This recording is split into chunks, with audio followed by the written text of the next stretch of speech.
Perched like a dream between sky and sea, Sperlonga is a shining white treasure along the Tyrrhenian coast.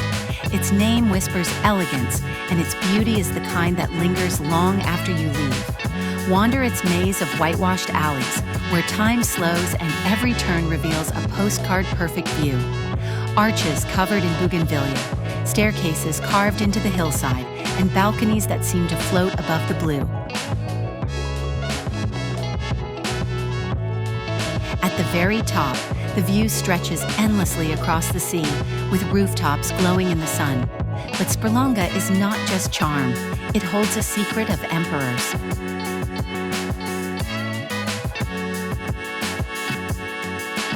Just beyond the town lies the Grotto of Tiberius, a seaside cave where the Roman emperor once dined, surrounded by majestic marble statues now preserved in the nearby archaeological museum.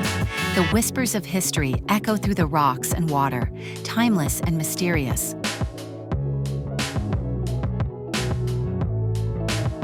Below the cliffs, long golden beaches meet crystal-clear waves.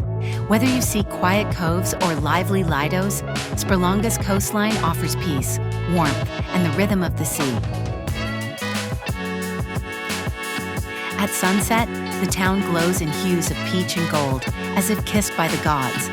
Romantic, intimate, and serene, Sperlonga is more than a destination. It's a feeling of calm elegance, a Mediterranean daydream cradled in white and blue.